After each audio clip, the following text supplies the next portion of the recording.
आइए जानते हैं कल की अवतार की चार शक्तिशाली चीजें कौन सी है जो वर्तमान समय में भी यहाँ पर है, अभी भी है, उसका अंत नहीं हुआ है। तो कल की अवतार की इंपॉर्टेंट चार चीजें जो वर्तमान में, इसके बारे में यहाँ पर जानकारी देने वाला हूँ। ठीक है, तो कल की अवतार के संदर्भ में चार प्रमुख शक्तिशाली चीजें यहाँ पर दी हुई है, तो वो कौन सी है यहाँ पर मैं आपको बता देता हूँ। तो पहला इसमें इंपॉर्टेंट है, इंपॉर्टेंट चीज है कवच। कल की अवतार के पास एक शक्तिशाली कवच होगा जो उन्हें सभी प्रकार के शारीरिक और आध्यात्मिक हमले से बचाएगा।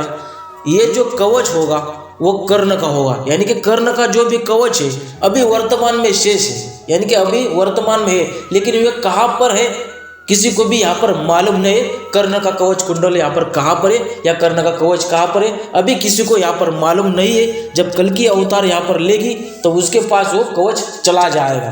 तो पहला इंपॉर्टेंट यहाँ पर हो जाएगा कवच।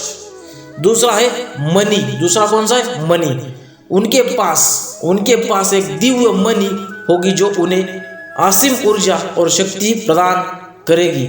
यह उन्हें विशेष ज्ञान और दृष्टि भी देगी। तो ये जो मणि है वो अश्वत्थामा की बताई हुई है, यानी कि 2 नंबर की जो भी मणि है, 2 नंबर का जो भी इंपॉर्टेंट पॉइंट्स है, टॉपिक्स है, वो जो मणि है वो किसकी है? अश्वत्थामा की है। और आज भी वर्तमान समय में वो चमत्कारी मणि, वो शक्तिशाली मणि यहाँ पर मौजूद है। और इसका उपयोग, इसका यूज यहाँ पर कल की अवतार करेगी। विष्णु का 10वां अवतार है कल की अवतार, वो करेगी इस मणि का यूज यहाँ पर करेगी अधर्म के नाश के लिए और धर्म की स्थापना यहाँ पर करने के लिए मणि का यूज करेगी कल की अवतार। तीसरा इंपॉर्टेंट है धनुष्य। कल की अवतार के पास एक दिव्य धनुष होगा जो अजय होगा और उनके शत्रुओं को संहार करने में सहायता करेगा।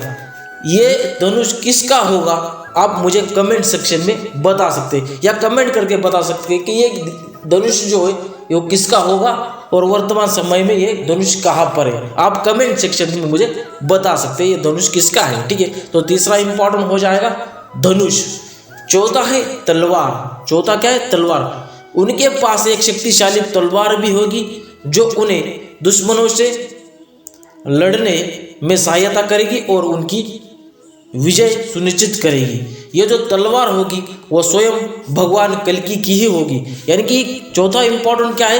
तलवार। ये तलवार किसकी होगी? तो भगवान विष्णु का 10वां अवतार कल्कि अवतार, उनकी ही ये तलवार होगी। ठीक है, 2 दुष्टों का संहार करने में इनकी मदद करेगी। तो इन शक्तियों के माध्यम से कल्कि अवतार संसार में धर्म की पुनर्स्थापना करेगा और अधर्म का नाश करेगा। यानी कि भगवान विष्णु का 10वां अवतार है जो भी है वो क्या करेगा?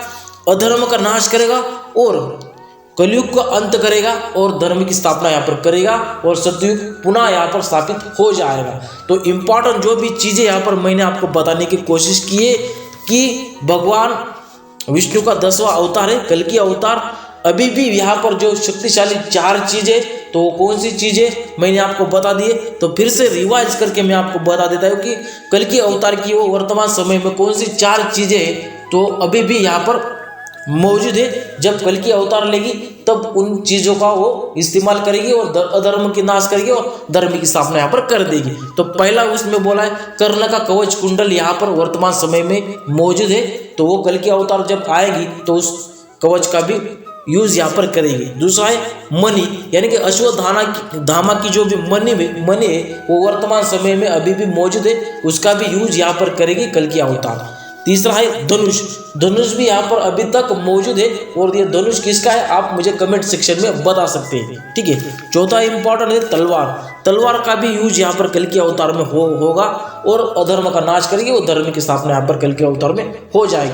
तो ये 4 चीजें हैं तो वर्तमान समय में अभी भी मौजूद है और ये कहाँ पर है किसको भी मालूम नहीं कि कर्ण का कवच कुंडल कहाँ पर है, धनुष कहाँ पर है, अश्वत्थामा की मणि कहाँ पर है, ये किसी को भी यहाँ पर मालूम नहीं है। लेकिन भगवान विष्णु का 10वां अवतार कल्कि अवतार है, वो यहाँ पर सब कुछ यहाँ पर यूज करेगी और उनको यहाँ पर वो मिल जाएगी। जो भी वस्तु है उस कल्कि अवतार को मिल जाएगी और वो अधर्म का नाश करेगी और धर्म की स्थापना यहाँ पर कर देगी।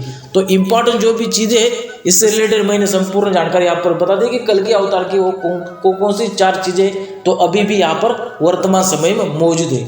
तो इस प्रकार से यूजफुल कंटेंट, यूजफुल लाइन्स मैं आपके लिए लाने की कोशिश करता हूँ। तो श्री कृष्ण की जो भी मोटिवेशनल लाइन्स होती है, पिच होती है, मैं आपके लिए लाने की कोशिश करूँगा और हमेशा कुछ न्यू इन्फॉर्मेशन आपको प्रोवाइड करने की कोशिश करूँगा और न्यू कंटेंट आपके लिए मैं लाने की कोशिश करूँगा। तो जाते जाते यही करना है, कहना है दोस्तों।